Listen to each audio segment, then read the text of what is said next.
Hello there. Thanks for joining me today. I'm just sitting by the fire, enjoying myself. I just absolutely love being here. I got a story to tell you, and it's about Alaska. Alaska truly is, I know it sounds cliche, but it's the last frontier. The amount of open spaces and how it's so underdeveloped and so much wilderness, it's incredible. And if you've never been, I would encourage you to go there one day, right? Put that on the list. Alaska is a place that you want to explore one day. It's an incredible place.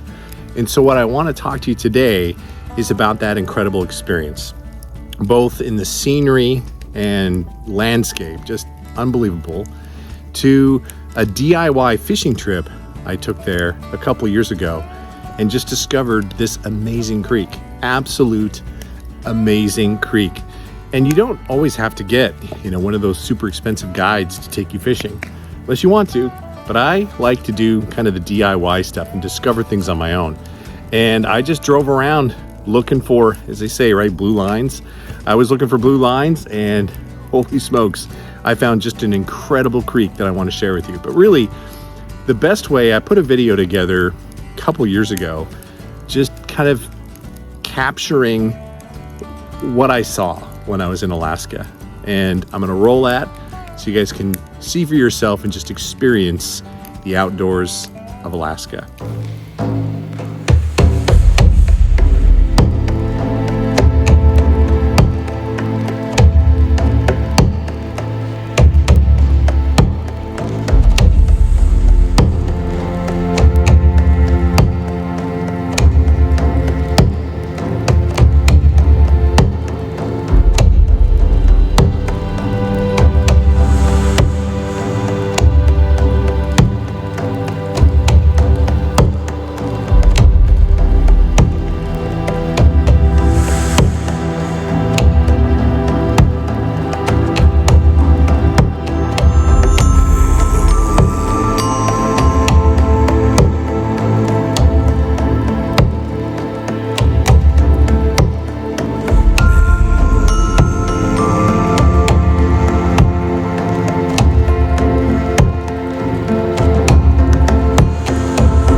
Pretty amazing place, wouldn't you say? My God, I cannot wait to go back to Alaska. It's just, I don't know, there's something spiritual about seeing a place like that.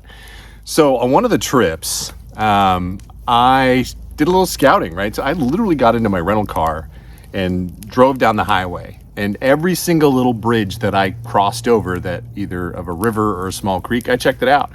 Well, I came upon this one particular creek, and it looked really good from the road, and I thought, this is the creek that I want to explore. So got all my gear on, and I started hiking down the creek. Now, I flew into Alaska, so I didn't have really any type of bear spray or really any protection at all. And towards the end of this trip, it got a little sketchy because I spooked something up that just scared the crap out of me. Go away, bear. But we'll get to that in a minute. So this creek was loaded full of trout and also a grayling. I caught my first grayling on the fly, and they're just an incredible fish.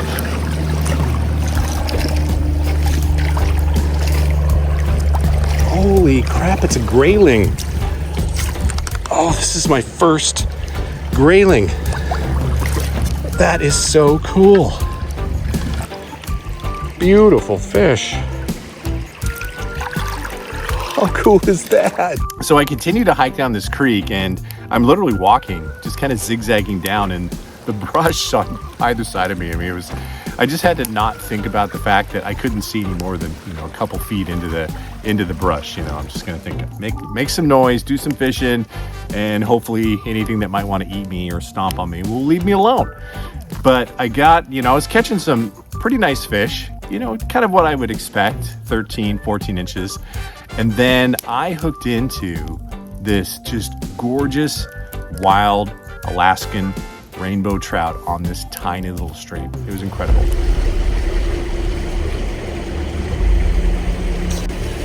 Oh yeah, there it is. There's the big one. That's him.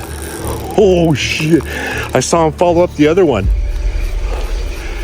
Yeah, that's a big fish. He followed the little guy up. Yeah, he's a big fish. Oh, wow. Yeah, he's 16, 17 inches. There he goes. Yeah, that's a nice fish. Come on. That's a really nice fish. Oh, yeah. Look at that guy. Holy smokes. Okay, so that was a gorgeous fish. I mean, right, that is a wild Alaskan rainbow trout at its best. I mean, just the colors on it and the spots on it. There's, I fished a lot of stock lakes and places that stock fish, and you can always tell the difference, right? I mean, these wild native rainbow trout are just incredible. They're just beautiful, beautiful fish. But I kept hiking down the creek, and then I spooked something up that made me turn around real quick.